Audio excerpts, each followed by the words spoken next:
afternoon. Can you hear me? I just want to make sure everyone can hear me now. Yes, it looks like it's working.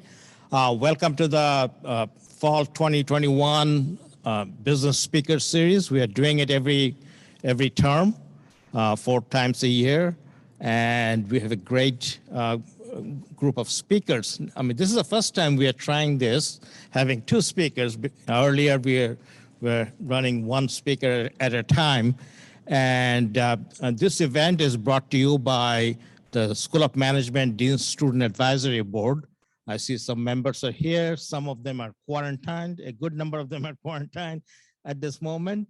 But thanks everyone for joining.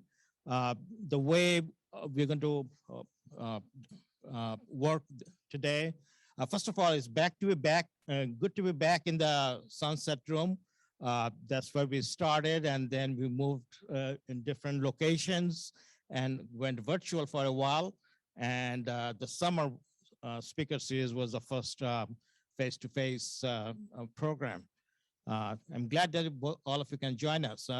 And both of our speakers, Nick Pideck, who is a 2013 graduate of School of Management, and a recent graduate, Ross Person, who graduated about a year and a half ago, 2018, as a matter of fact. And Ross is working for the General Motors as a financial analyst, as you have seen in the program.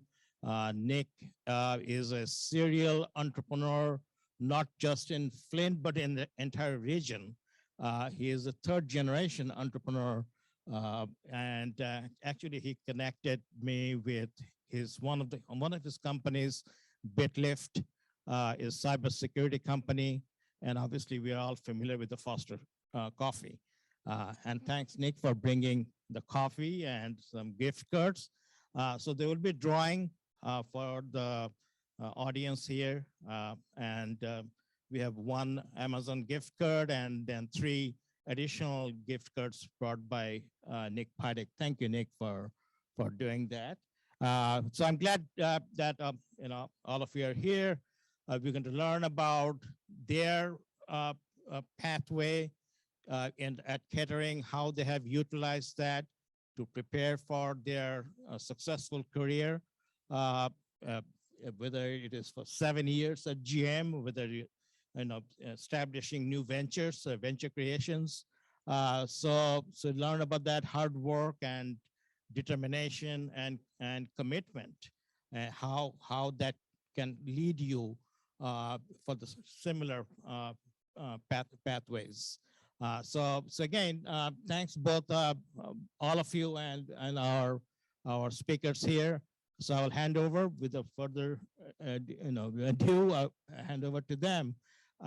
And at the end, I will announce the winners of the door prizes. So now we have 4 door prizes instead of 1 Amazon gift card. So thank you, everyone, and why don't I hand over to Nick and Ross. Thank you. All right, so thanks everyone for coming, and I think Nick and I are gonna kind of take the approach of I'll lead off with kind of my opening introduction and kind of just thoughts on my Kettering experience and kind of what I learned and how I've applied it to my career. And then Nick was going to kind of go into his entrepreneurship and his journey through Kettering. And I think we're really going to be talking about kind of the habits that Kettering instills with you with hard work and how you can take that and really have a practical application in your career. Do you have anything else, Nick? That's great. All right.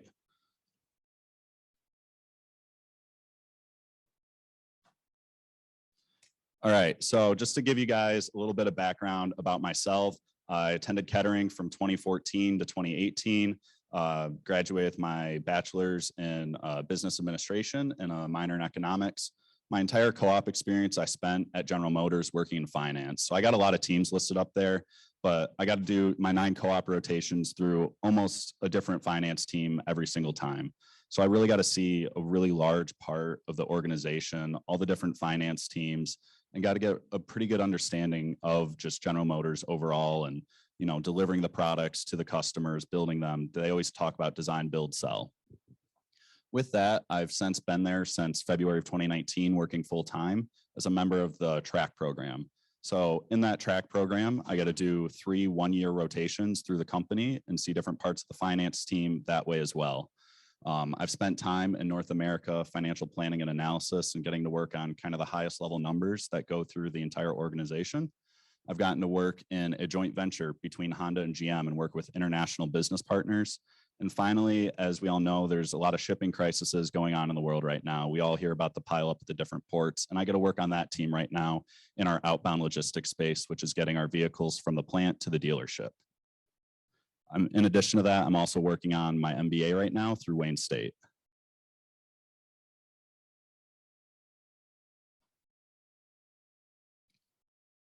There we go. All right, so I want to stay on this slide for a little bit, but I'm going to talk about 3 kind of core things and how they've related to my career so far in relation to hard work that I've developed through Kettering and through my work experience thus far. Those are taking opportunities and risks, building your network, and building habits now. So I want to stay here because I think there's a lot of just key takeaways, and rather than reading off of slides, I would rather tell you kind of my story and my path so far. So I want to start with the question, and you can just think to yourselves here while you're listening, how hard do we really work, and how hard are the challenges that we actually take on? I think a lot of us, we might think we're doing something really challenging. We're working really hard. We're putting a lot of time into something, but are we actually learning from this? Are we getting better? Are we challenging ourselves to grow?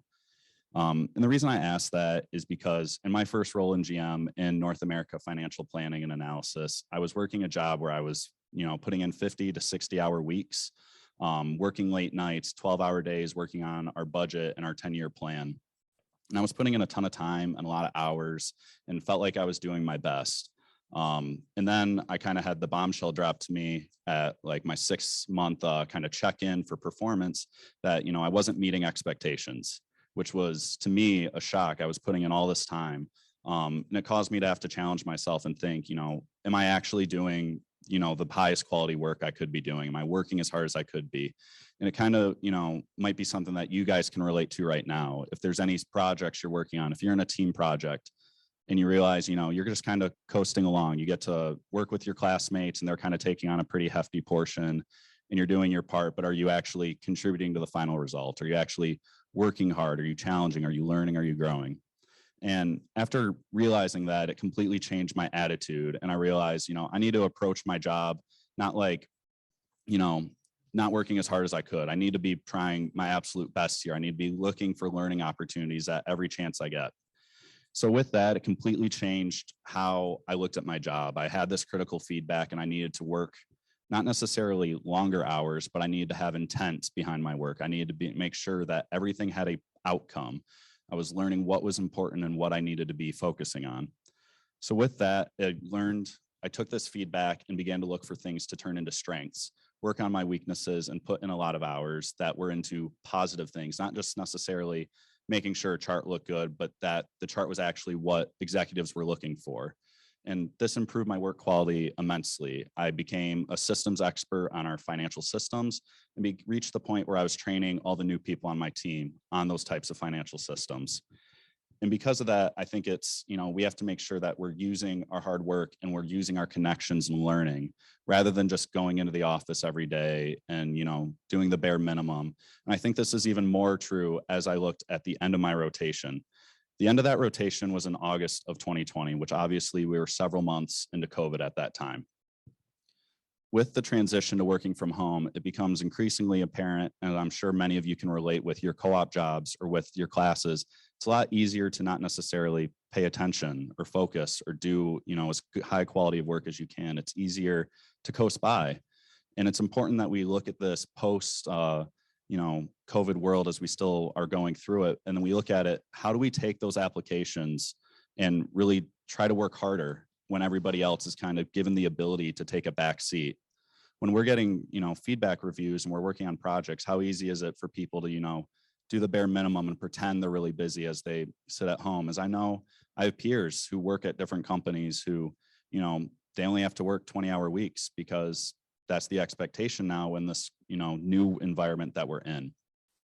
And I think Kettering, you're here because you want to be challenged. You're here because you want to grow and you want to learn fast. Nobody comes to a school realistically where you're put into 11-week terms, often taking 20 credits because you want to do the bare minimum to get by. And I think Kettering instills in us that we need to work hard and we need to challenge ourselves. So with this, I've been able to, kind of take that into my future rotations. And when I was working at FCSM, which is the joint venture between Honda and GM, I got to manage an $85 million business on my own. I worked on improving processes to the point that since I've rotated out of that, I've been able to help my new team members who took over for me continue to improve the quality of work that's coming out of that business unit at General Motors. In my current team, I'm given special projects where I'm able to work on team culture. I'm able to present on our earnings to our CFO of logistics. And I think this is important in that we take our hard work and we apply it in the ways that I have mentioned up there, taking opportunities and risks, building your network and building habits, because those are what enable your future successes. So with this, I kind of now want to leave it to just kind of the key bullet points and things that I found have helped me in that journey from, not doing the highest quality of work that I have to now having the opportunity to present to leadership on a regular basis, present to CFOs, is that you need to take advantage of the resources given to you. This is an opportunity that you as co-op students have that most students don't. You're able to meet with managers and directors at a much younger age than any of your peers attending other universities. This is something too that you can take in your future career. You can take those connections. You need to take those resources given to you and use them. It can be what differentiates you. And with this is taking on difficult projects. A lot of times I have found in the corporate world is, a manager might have a pet project they're looking to hand off to someone. And if you're willing to take it on, even if you fail, you are the one who raised your hand. And that's not always easy. In fact, it's often difficult if you're already feeling like you're struggling to manage your workload. But managers look to you to be a leader, and it shows that you're willing to take on additional challenging assignments. And that's what sets you apart when you're looking to eventually become promoted or be put into a manager potential group. In addition to this, I think using your exposure, as co-op students, we're given a lot of opportunities to present to leadership at a very young age. We're able to expand our knowledge base and kind of learn the inner workings of our co-op companies. And this hard work and, using this exposure is what can really accelerate your career.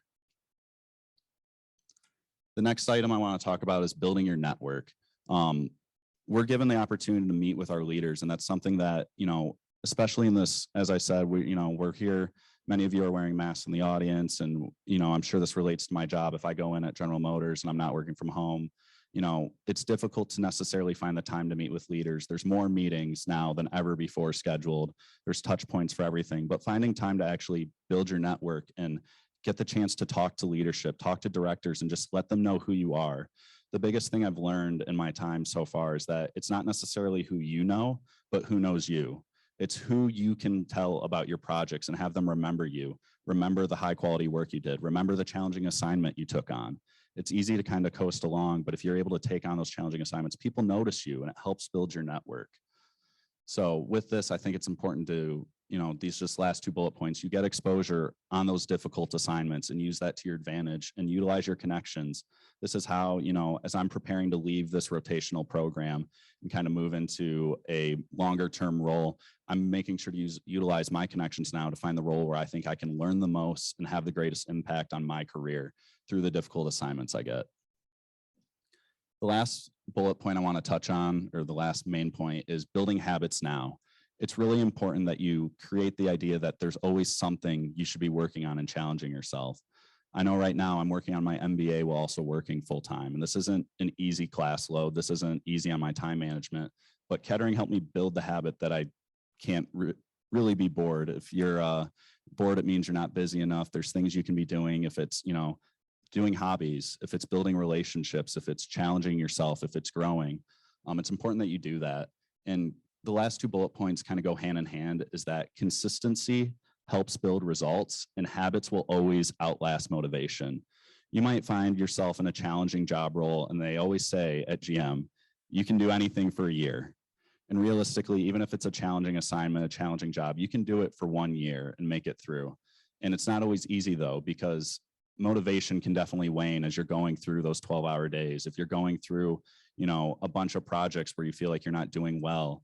However, when you build up that habit, that's what allows you to outlast your motivation. And I think this is especially true as I was a personal trainer here at Kettering, and I still continue weightlifting. There are a lot of days where you don't want to, go work out. You don't want to go work on yourself, do something, physically, especially as we are, all kind of stuck in our homes and as the weather gets colder. But if you make it a habit that you're working on yourself, that definitely outlasts your motivation. And that's how we should approach our careers as well. So with that, Nick, I'll hand it off to you. That's great. I'm going to probably make Don Davian back there a little bit upset, but I'm going to actually come down and walk while I talk, just because that like gets the best thinking. People probably think I'm crazy because I'll be on phone calls just like walking around, but it helps my brain operate.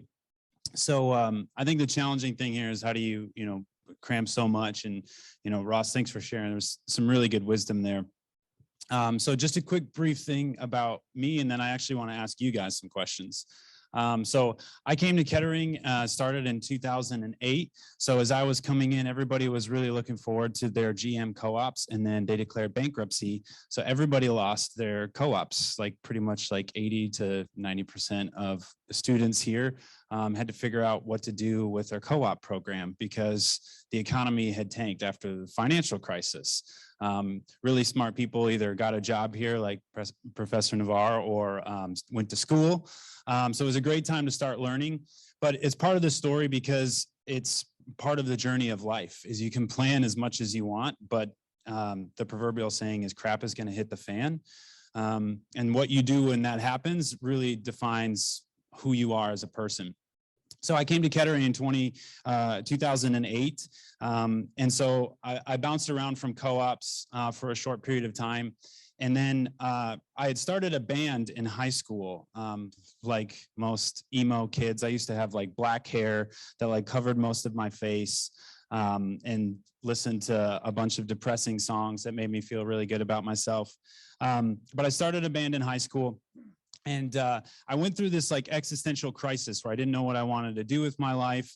And so I was going to Lansing Community College at the time and just taking some general credits. I was studying architecture at the time, and my plan was to go be an architect and transfer to Lawrence Tech after I did the cheaper route of buying credits at Lansing Community College. But I took a class, it was band management. I was like, okay, I can go to this class and get credit for learning about band management. I took it, and I remember being in this class, and they were like, yeah, you can write off like your guitar picks and your strings and like gas and all that. And like, how many of you are Seinfeld viewers in here? Pretty much, okay. Like 3 of you who are under the age of 40. So Seinfeld, there's the one where Kramer comes in, he's like, you can just write it off. And it's like, well, who do you write it off to? I don't know, you just write it off. But so that really struck me that like I could take something that I liked, which was music and that I was passionate about, and turn it into a business. So I went down the route, and I actually formed a DBA, a doing business as at the time. And I told my parents that I was going to drop out of school, and they were like, okay, that's fine, but you have to start paying us rent now to live in our home. You either can have at least 12 credit hours or a full-time job. And if you do both of those things, then you won't have to pay rent. So I got a job. And then eventually started touring. So when I came into Kettering, the band was still active. And what intrigued me was the co-op program. I was like, okay, my goal at Kettering was to have my band be my co-op. So after 1 year, so 2 terms of bouncing between a couple co-ops, I went to the co-op board, and the director at the time, Venetia Petaway, who's I believe still here, but in a different role. And I still catch up with her every now and then. And my director at the time said, hey, I have this business. I had turned it into a limited liability company and pitched it to them. And they were like, okay. And pretty much because they didn't want students, I think now looking back on, I don't think it was that the idea was great. They were just like, you have to have a co-op, and like GM is bankrupt right now. And so no one can find co-ops. So sure, go do that. But I did that. And so what I did during school was not only like have the 20 credit hours, but then I was the band manager. I ran the business side of it. And then I also booked our tours. So I would book all of our tours. I was in B session while I was in school to plan so that when I was on my co-op, we could go and tour. So I spent about 4 to 5 months out of the year touring. We put out 5 albums. We raised $12,000 to release one of our albums, which it doesn't seem like a ton of money, but when like you're literally selling like $20 t-shirts and $10 CDs and eating ramen noodles was like, that's a lot of money. So we raised that money, put out an album by ourselves. And so in my time at Kettering, and again, Ross and I, when we connected before this, just bonded over this. Like when I was in high school, I did basically no work and got pretty close to A's. And then I came into Kettering and I'm like, this is going to be awesome. And I went through this orientation and they're like, yes, this is going to be hard. And I was like, okay, yeah, right. And they're like, if you get anything like C, you're on like academic probation. I don't know if they still do that here now, but my first term, I was like, this is going to be awesome. It's going to be easy. And I got like all C's. And I was like, wow, this is a lot harder than I thought. I have to actually like put in work to study and learn what I'm in class to be tested on. So that was part of my journey, was running the band, coming to school here. Then I graduated, did an academic thesis. You could probably still look it up in the library. And I did a financial model. I don't know how I got into the finance side of it, but I was starting to look at the business department as a operational unit within the university and how it was a smaller class. Like my class was 6 people. So it was really small, really intimate.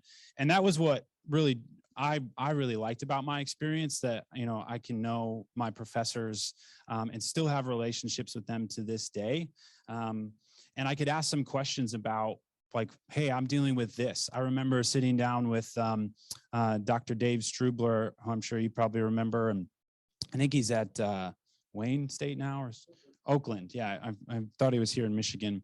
And I was like, I am arguing with my band members so much. How do you do conflict resolution? And so walk me through management structure of, okay, here's how to like think through it and talk through it and create resolutions, even as something as simple as like arguing over who wrote what part in a song.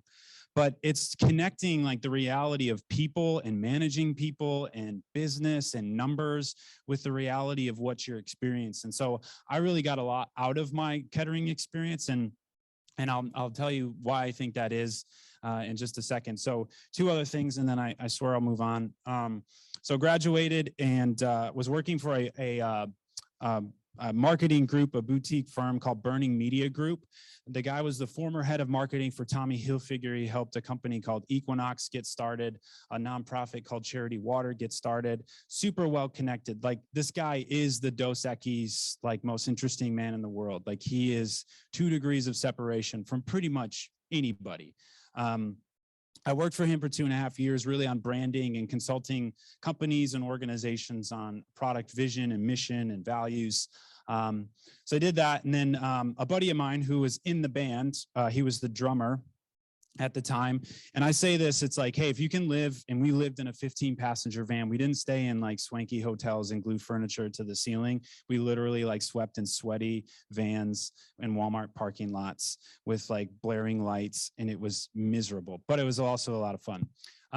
But I always say, if you can live in a 15-passenger van and still be friends with that person and a business partner and still not hate that person at the end of that experience, they're a good person to be in business with. And so he's still my business partner today. So he was working insurance, I was working for the marketing company, and we're both like, hey, let's do this coffee thing. And I had actually got John some gigs here at Kettering doing some catering events for the business department.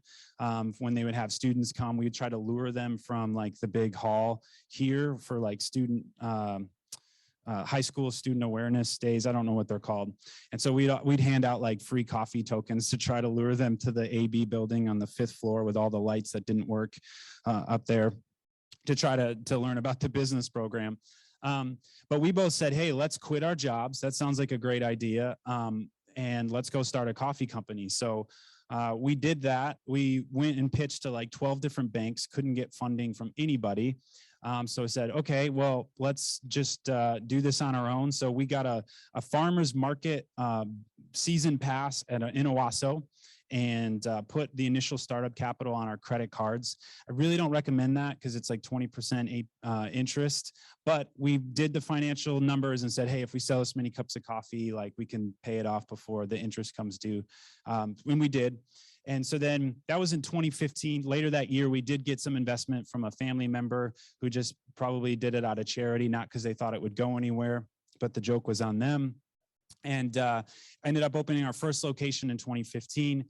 2 years after that, we opened our second location in downtown Flint. We've got our Flint manager back there, Peyton, who's here today as well. Opened a roastery, so we built some vertical integrations into roasting our own coffee. And then in 2019, we opened our third location right across the street from Michigan State University. And then COVID happened. So that was a really great business move there to open a brand new location. And then the university shut down. But here we are. We survived. We made it. And mostly because we have really great people that work for our company and saw us through it. During that time, I started doing some consulting for a startup called BitLift. It was a cybersecurity firm, and saw what they were doing and saw the innovation and the product that they were building and seeing the marketplace. I'm sure you guys have seen something in the news about breaches in the Colonial Pipeline, and started researching the industry and realizing how fragile our whole world is. And if you do look into this topic, you'll probably get really depressed at how easily like any country could destroy our lives. They're basically like the new nuclear bomb, but no one wants to do it because they're afraid the other one's going to do it to them. But anyways, so it's a great industry to be in because it really is job security. But started consulting with BitLift, and we just actually raised our first round of seed funding. And so we're growing and going there. So I'm actually doing Foster and BitLift, both in the marketing capacity. And so I'm saying all that to say, like, you know, I'm 35, but can I get that little? Yeah, thank you. The question I really have for you guys is like, what do you want out of Kettering? And this is like open discussion. So what do you want out of Kettering?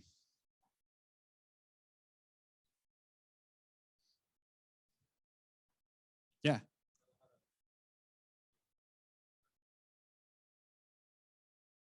Know how to get in a team in a professional environment? Yeah. Okay, awesome. Who else?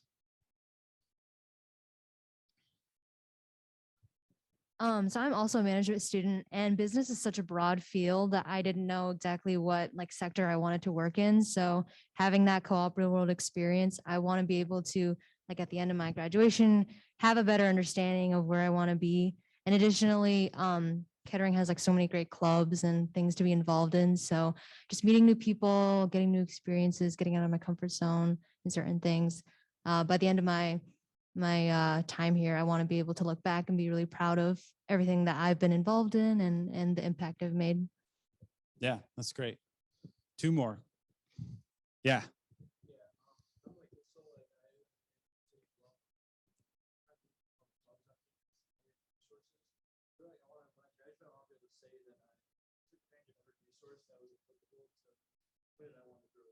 That's awesome. I want that next step up. I'm also cybersecurity. So Awesome. yeah, I want to take that next step above in hireability. And as for like what I want out of Kettering's campus, I'm a senior and I am in a million different clubs. So I think I'm pretty confident I've gotten a lot out of the campus itself. That's cool. That's great. Okay, so still more questions, right? So what do you want out of your career? How many of you thought about your career? Showing of hands. You have, yep. Some of you have. Okay. What do you want out of your career?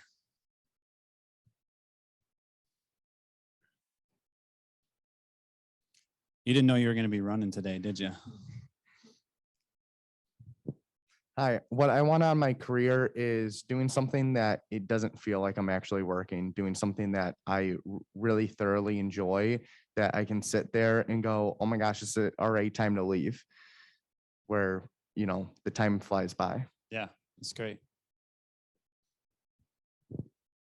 I guess with my career, like everyone kind of wants the success that comes with it, but I don't want to be chasing the success and like the money. I'd rather be chasing something where I'm creating impact. Like I just want to see my work better someone else's life, or, you know, create impact somewhere. And then I feel like the success will come with it because I will enjoy my career if I'm able to create impact and you know, That's rise awesome. to the occasion. Yeah. What are you studying? Mechanical engineer. Okay. Awesome. Cool. One more. Come on. What do you want out of your career?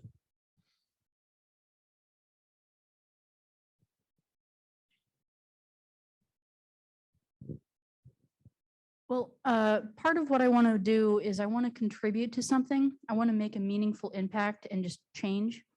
And well, it's easy to do that with security. You know, everything you do is that. But I really do. What a Gen Z thing to say, but I do want to be happy.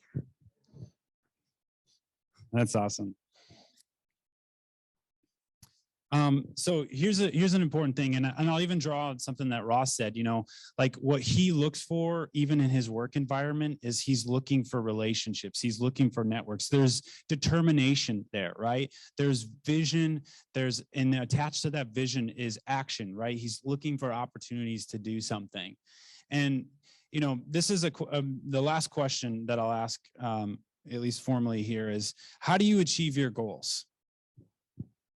How do you set your goals, right? Do you have a formal planning? Do you start off the year and say, okay, these are my classes, this is my syllabus? How do you set and determine which school you go to, right? You probably had some sort of process. Some of you went through, maybe you did a campus visit, maybe you looked at other schools, you did a series of comparisons, and you said, by this such and such a date, I'm gonna go do this. Because what's interesting about like what you want out of your career, what you want out of Kettering is, and this may not be like the greatest thing to say as like a Kettering alumni, but like I promise you, it's less about the school and it's more about you, of what you get out of it. Because you can go to the best school in the world and get a very fancy piece of paper that costs you a lot of money that could just be that, something that sits on your desk behind you. I know a lot of people that are in a lot of debt for a degree that they don't even love. They haven't reached that thing where they're doing what they love to do, right? And so vision setting, goal setting is key to be able to determine that. And I'll tell you, it's a scary thing that our society pushes teenagers into deciding what they're going to do for the rest of their life. They're immediately out of high school and telling them to go and get an education, and without ever fully knowing that and equipping them with this tool set. And if I could leave you with anything, it would be a framework for how to set your goals. One of the things that my wife and I do every year, and this relates to our family, is on New Year's Day. So I have 3 kids, 3 girls, 4, 3, and 9 months old. And so we will like ship our kids off to my parents, and we'll just take a day and goal set for the year. We do a reflection. How many of you do like Scrum or sprint planning in here? Have you guys heard of that? Scrum and sprint planning is a type of work. If you get into software development, you'll definitely learn about it, but it's managing workflow. So part of what they do is what's called a retrospective. If you've read any book on military leaders, like the best SEAL teams or anybody, they're successful based off of them doing retrospectives. They do that hard analysis. Why did Tim get shot? Why did Ross die? Not you, but I just use your name in the example, right? Why did we succeed, right? Why did we get Osama bin Laden? Like, you think about these teams, it's all based off of an honest feedback loop of saying, how did we suck? How did we do well? How do we stop people from dying in the future? And you have to analyze it. And so my wife and I do that. We set goal setting, even in our family. We say, how was I being as a dad? How was I as a husband? How was I in these areas? And we literally write out our goals for the year. If you could read any book, I would really recommend, it's a book called Measure What Matters. It's a really great book. It's built off of a model that Google uses, and it's for setting objectives and key results, OKRs. And they're based around this idea of you have a higher level vision and you set measurable, definable goals. Because goals are what determine what you're trying to achieve. And I know I have a tendency to talk a lot, so I will wrap up here shortly, but even in marketing, what I learned and how we set and even structure Foster is vision, mission, and values. And I feel like every person, every company should have vision, mission, and values. Vision is like, what do you want the world to be, right? We heard some of that already. Like, I want the world to be better. I want to make an impact. These are great things, right? How do you define what you want the world to look like, right? If you just say generally, and this is not a criticism to anything anybody said, they were sharing in a brief moment of time, but like, how do you want the world to be different? How do you want it to be better? Because vision is like what you want the world to be. Mission is how you're going to go about doing that, right? I want the world to be safer against cyber attacks. Okay, then the mission is, how do you go and do that? Well, I'm going to start a company that goes and creates tools that's accessible for this particular person so that the everyday person can actually have tools that protect them, right? Okay, there's the mission, right? Then the values are what matters to you within that process. Because I'm going to tell you, whether you come to Kettering or you go and work for a large corporation like GM, whatever it is, like, you are going to have oppositions. And if you don't know what you want the world to be, and if you don't know how you're going to get there, like, opposition is going to shut you down. But if you have that set mindset of this is what we're going to do, no matter how hard it is, no matter, I'm going to go to Kettering, right? And if all the co-ops go away, I'm just going to make my own co-op, right? Like, that was a decision I had to make, right? I'm sure Ross has had to make those same decisions, right? Like, hey, I'm given this huge budget. We're going to have to make some tough calls. I'm sure you probably had a lot of opposition within some of your goals that you set out, right? Everybody does.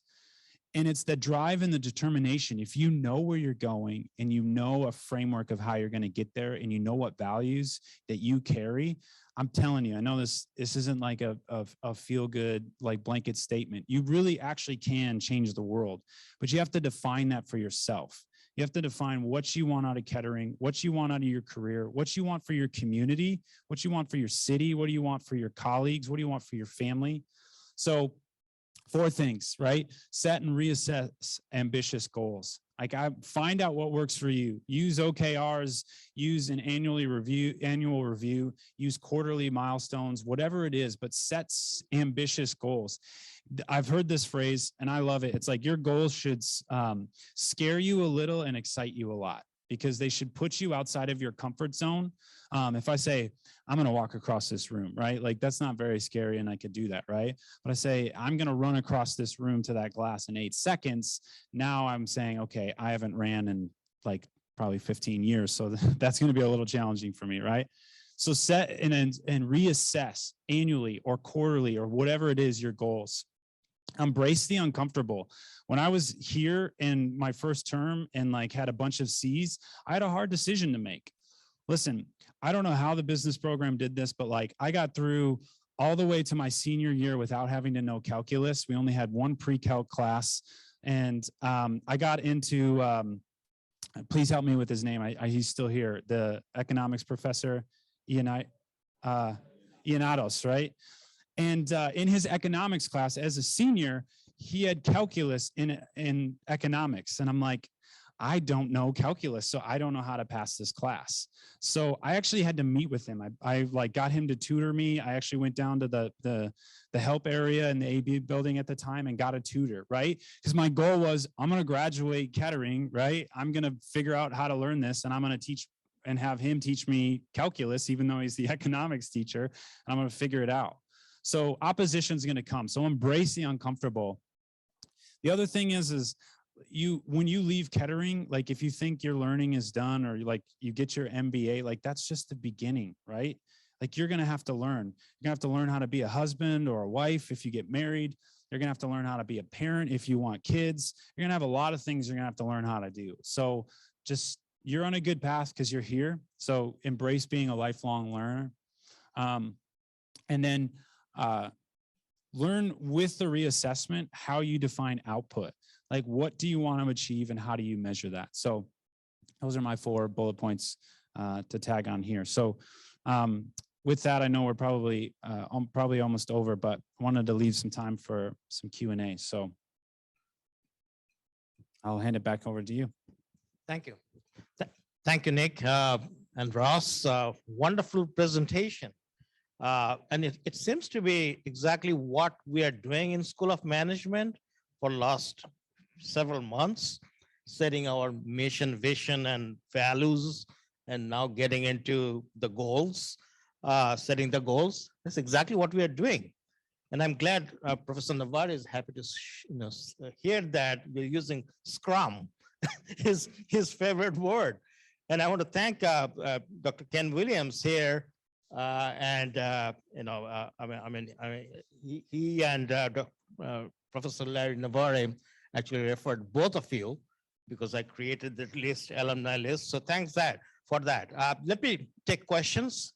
Please raise your hand so I can bring the microphone to you. Question for Nick or Ross. You know, it's important that what they just conveyed, that how the hard work, determination, commitment, and also all these opportunities. But by the way, Nick, I asked you if you're in the best school. You're already in the best school. Okay, so and you have all of these opportunities. But if you don't seize this, you know, it becomes valueless. So just being at Kettering will not work. So please ask any question, anything you want them to expand on, any specific question. So Nick and Ross, in your talk today, you spoke about working hard at Kettering, helping you launch you into your career. How exactly did the hard work and determination pay off, in your opinion? I think the biggest thing is, it gives you the opportunity to learn and build your connections. I think, I've been able to take a lot of my learnings and the difficult challenges I've faced so far, and I've put myself in a position where I'm hoping to get referral into our manager potential track and hopefully accelerate my career from there. So realistically, the payoff is that you're building connections, you're building your reputation, and ultimately your personal brand within the business from the outcome of your projects and your hard work that can, give you the opportunity to advance your career. Yeah, I'd say for me, it was, the student to professor interactions is more conducive to my learning style. So instead of it just being like in a lecture hall of like 200 people, where you don't really know your professor, like I could ask Professor Navarre questions about accounting, which I didn't do too great in that class as well either. Or like I could talk with Professor Kayo at the time or Dr. Strubler. So like the ability to be able to go and ask a particular question, and I'm like one of 4 or 5, because it's like you don't be afraid to be the dumbest student or the dumbest person in the room. Be willing to ask questions and learn something that you don't know about, even if it's like under your job title and you're supposed to know about it, like learn. And I feel like that was the environment that was really fostered here, where it's like, yes, here's classwork, but how is it practically applied to your life in business or management? And the professors, I think, make or break a university. And in my experience, that was really key here.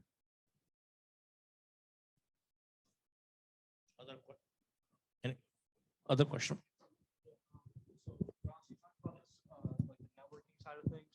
A good amount, but I'm also curious what you think, Nick, because obviously, like I just saw on the coffee cup, you guys, 75% of your expenses come from Michigan, so obviously you had to leverage local connections a very good amount to achieve that. Can you guys both give like a direct example of some time where your network like got you something for towards your career or for your business or for whatever?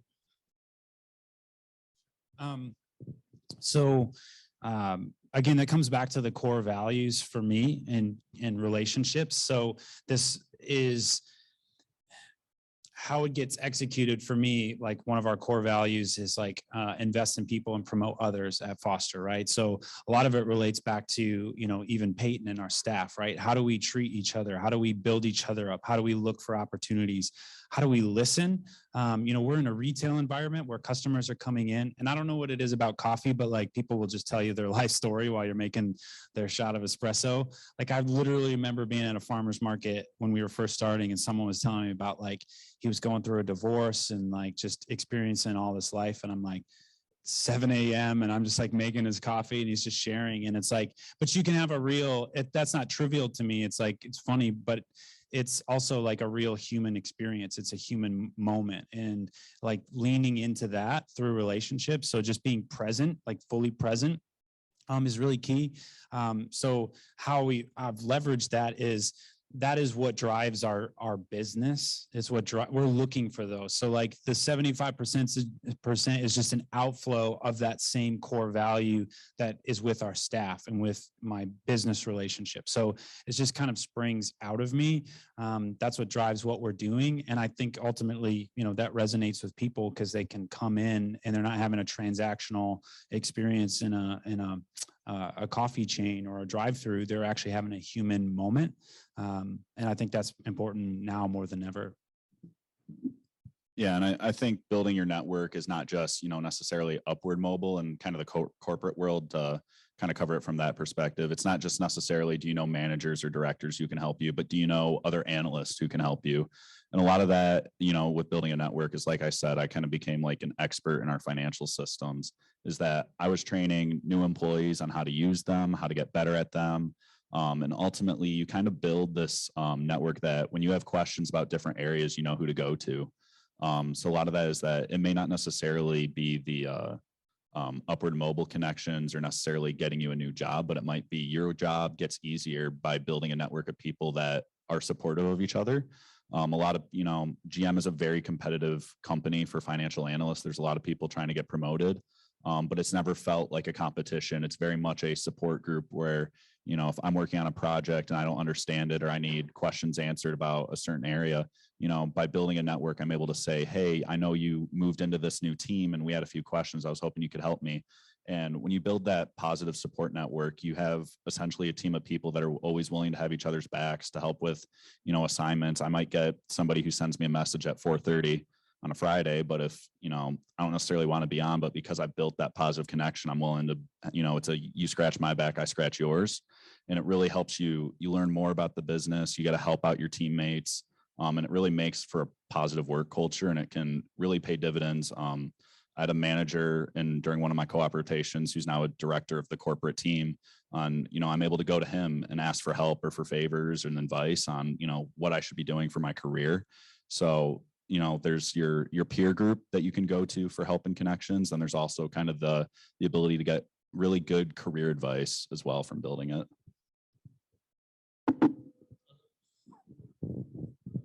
Other questions?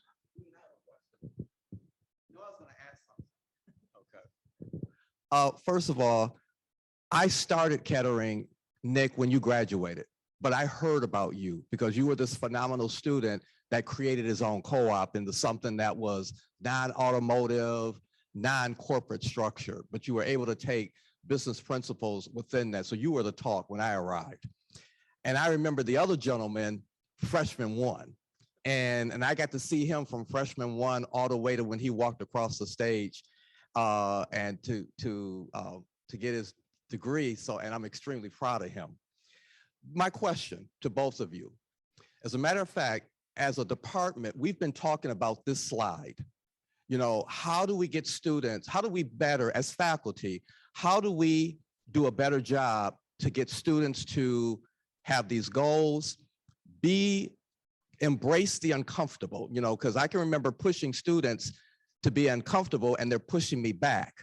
How do we get you to be lifelong learners? I mean, it's like you guys recognize that now, or you at some point in your academic journey, you recognize it. How do we get a student day one, freshman one, to embrace that last slide, to embrace that you're going to be a lifelong learner? We're going to have you be a leader. We're going to make you do things that are uncomfortable. We're going to push you, because to learn and grow, you have to do things that are uncomfortable, not comfortable. How do we get you to set goals? Because Nick, my wife and I have been married for 30 years, and New Year's Eve, we sit with a glass of wine and we talk about what happened in the past year and what do we want to do for the next year. So, I mean, how do we take things that we teach you, our business principles, and we can even incorporate them in your personal lives? Could we get the slide back up? I don't know if that was us or, oh, there we go. Okay, cool. So I was thinking about this as Nick was speaking, because it's something that I'm going through right now. Actually, we kind of have, a year-end reflection within our team. We're asked to, put together a list of peers about, that will give reflection on your work quality. And one of the things my supervisor and I were discussing is actually embracing the uncomfortable. Do we just put down names of people that are going to say nice, flowery things about you? Oh, they helped me a lot with this one task, so they're such a great employee. Or do you point out the people and ask for feedback from people that you may have, dropped the ball on a project with, to actually get critical feedback? Because realistically, like, it's not enjoyable to be told you're not doing well or that you messed up. Nobody likes that. And I think one of the big things is within higher education, I think people have to be more comfortable with realizing not everyone should get an A and not everyone deserves an A. I think that's one of the, hardest things is a lot of Kettering students come in as high performers in high school and you think a bad grade is the end of the world, but realistically, it just means you need to do better on the next assignment or the next test and you need to learn from it. I think, for what the business department can do is it's, kind of, you have to break down the stigma that everything needs to be positive feedback. Sometimes critical feedback is far more insightful and important to have. And I think embracing the uncomfortable with that, putting people outside their comfort zone with projects and, setting the expectation that not everybody and every assignment is going to be perfect, I think goes a long way. Because once you get into your career, you realize, you don't get letter grades, you get told you're either meeting expectations or you're not. And I think that needs to be something that people are prepared for, because it was something that realistically I wasn't prepared for necessarily, is that it was kind of like a sudden shock that, I wasn't doing good, but you always have a rubric in college. Maybe that's something, higher education could change. Could be a super deep discussion, but I think just making students willing to accept that not everything they do is necessarily deserving of a good grade really introduces the idea, and you should be seeking critical feedback as students on your work quality, things you can learn, things you can do better. And I think to go with being a lifelong learner is one of the feedback things I got from speaking to one of my directors was, you may not necessarily always love coming into your job. We're always putting out fires. We call it at GM. There's always something going wrong. And you may not necessarily be in a job that you love, but you need to find what you're passionate about and find something within your job that you're doing that you are passionate and you can find enjoyment in.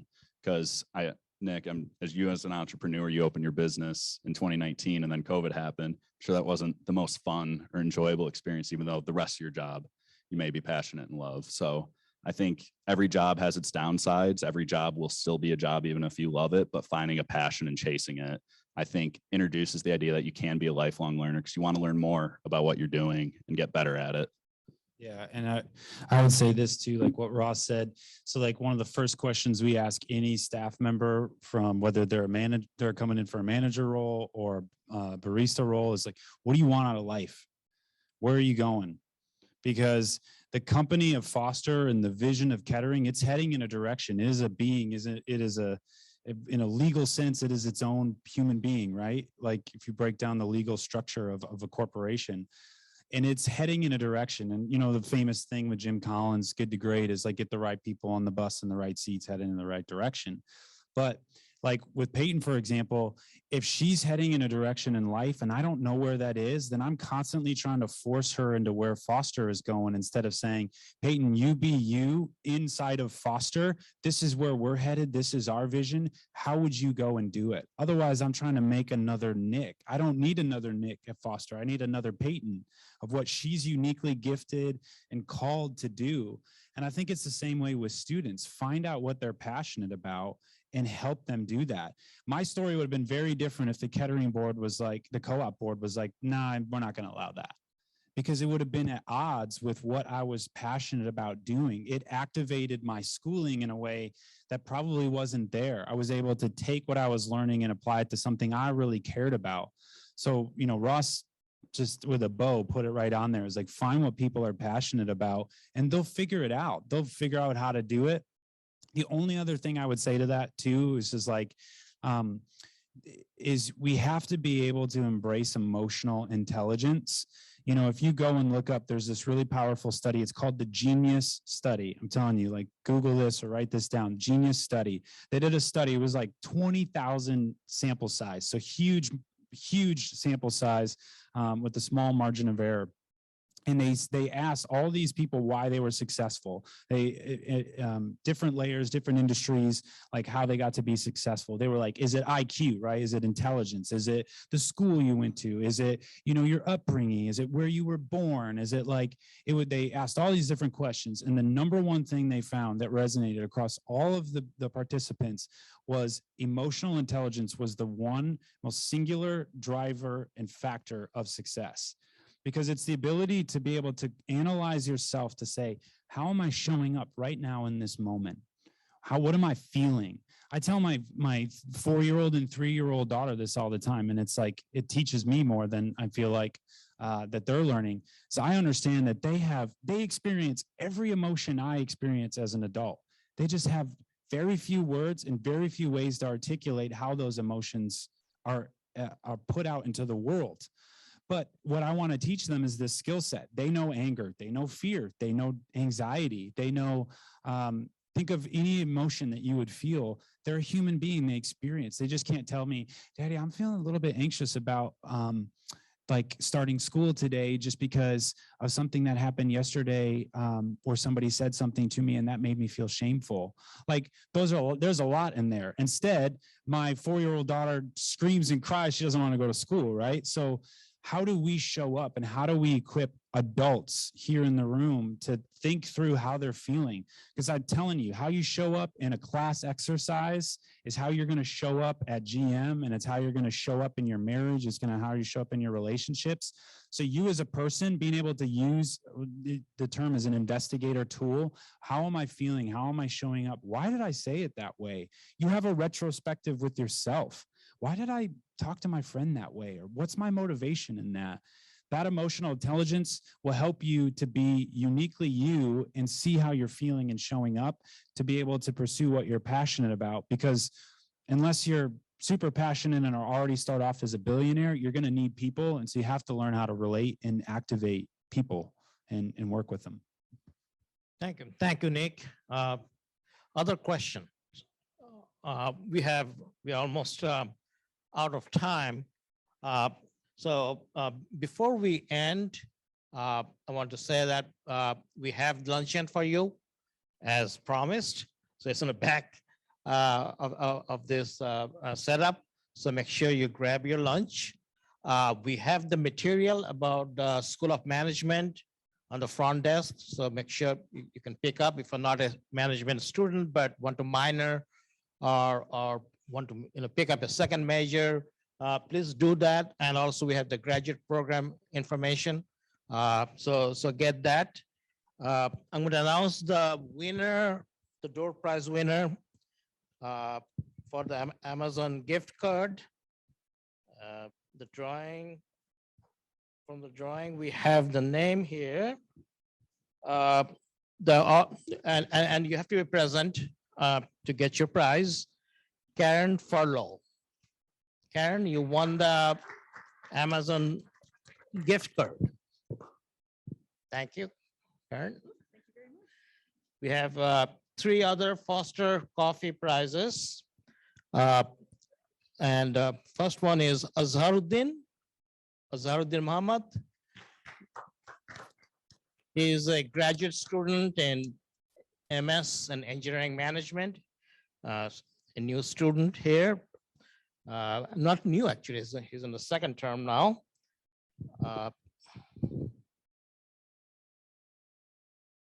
Second door prize winner is Luke.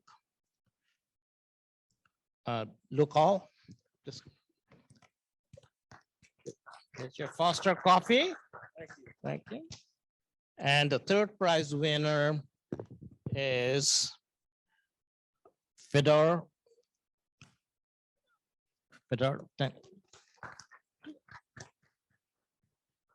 Okay, that concludes our one of the best session. And I want to thank the Student Advisory Board and my faculty to make this recommendation that why don't you bring our recent graduates? And although you graduated 2013, we consider that to be recent graduate because we look at 10-year time frame.